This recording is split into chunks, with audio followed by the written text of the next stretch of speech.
ടെക്സാസിലുണ്ടായ മിന്നൽ പ്രളയത്തിൽ നിന്ന് 125 ജീവനുകൾ അതിസാഹസികമായി രക്ഷപ്പെടുത്തി അമേരിക്കയുടെ ശ്രദ്ധാകേന്ദ്രമായിരിക്കുകയാണ് US കോസ്റ്റ് ഗാർഡിൻ്റെ ഒരു നീന്തൽ വിദഗ്ധൻ. സ്വന്തം ജീവൻ പണയം വെച്ച് ദുരന്തത്തിലകപ്പെട്ടവർക്ക് കൈത്താങ്ങായ ഇദ്ദേഹമെന്ന അമേരിക്കൻ ഹീറോയാണ്.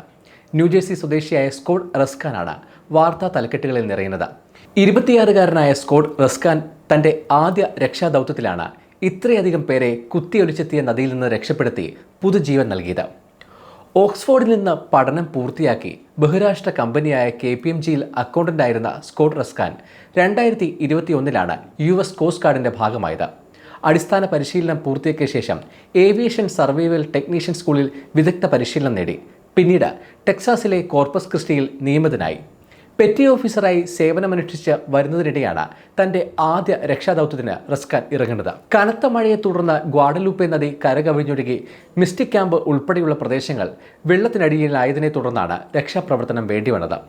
അപകടത്തിൽപ്പെട്ടവരെ സഹായിക്കാൻ ടെക്സാസ് ആർമി നാഷണൽ ഗാർഡും ടെക്സാസ് A&M എഞ്ചിനീയറിംഗ് എക്സ്റ്റൻഷൻ സർവീസും സംയുക്തമായി രൂപീകരിച്ച ടെക്സസ് ടാസ്ക് ഫോഴ്സ് 1 കോസ്റ്റ് ഗാർഡിൻ്റെ സഹായം തേടുകയായിരുന്നു. ഇതോടെയാണ് സ്കോട്ട് റസ്കാനും ദൗത്യത്തിൻ്റെ ഭാഗമായത്. സ്ഥലത്തെ സ്ഥിതിഗതികൾ വിലയിരുത്തിയ ശേഷം കഴിയുന്നത്രയും ആളുകളെ സുരക്ഷിത സ്ഥാനത്തേക്ക് മാറ്റുകയായിരുന്നു രക്ഷാപ്രവർത്തകരുടെ ലക്ഷ്യം. ഹെലികോപ്റ്ററുകളുടെ ഭാരപരിധി വെല്ലുവിളിയായതോടെ റസ്കാനെ അവിടെ തന്നെ താമസിപ്പിച്ച് രക്ഷാപ്രവർത്തനത്തിന് മേൽനോട്ടം നൽകാൻ അധികൃതർ തീരുമാനിച്ചു. ഇതോടെ പ്രളയത്തിൽ അതിജീവിച്ചവരെ ഹെലികോപ്റ്ററുകളിലേക്ക് എത്തിക്കാനും പരിക്കേറ്റവരെ പരിചരിക്കാനും തണുത്തു വിറങ്ങലിച്ച കുട്ടികളെയും മുതിർന്നവരെയും ആശ്വസിപ്പിക്കാനും റസ്കാൻ കർമ്മനിരതനായി. മണിക്കൂറുകൾ നീണ്ട രക്ഷാപ്രവർത്തനത്തിൽ 165 പേരെ റസ്കാൻ സുരക്ഷിതമായി ഒഴിപ്പിച്ചു. ആദ്യ ദൗത്യത്തിൽ തന്നെ അനേകം പേർക്ക് കൈത്താങ്ങായ ഈ 26-കാരനെ പ്രശംസിച്ച് ഹോംലാൻഡ് സുരക്ഷാ സെക്രട്ടറി ക്രിസ്റ്റി നോയം അടക്കം രംഗത്തെത്തിയിട്ടുണ്ട്. റസ്കാനെ അമേരിക്കൻ ഹീറോ എന്നാണ് ക്രിസ്റ്റി നോയം വിശേഷിപ്പിച്ചത്.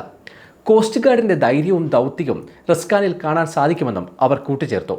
എന്നാൽ തനിക്ക് ലഭിക്കുന്ന അംഗീകാരം സേനയ്ക്ക് മുഴുവനുമുള്ളതാണെന്ന് സ്കോട്ട് റസ്കാൻ വിനയത്തോടെ പറയുന്നു. ഞാനൊരു സാധാരണക്കാരൻ മാത്രമാണ്. എൻ്റെ ജോലി ഞാൻ ചെയ്യുന്നു.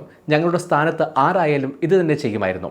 എന്തുകൊണ്ടാണ് കോസ്റ്റ് ഗാർഡിലെ ജീവനക്കാർ എല്ലാ ദിവസവും ജീവൻ പണയം വെക്കുന്നതെന്നതും ഇതിൽ തന്നെയുണ്ടെന്നും സ്കോട്ട് റസ്കാൻ പറഞ്ഞു.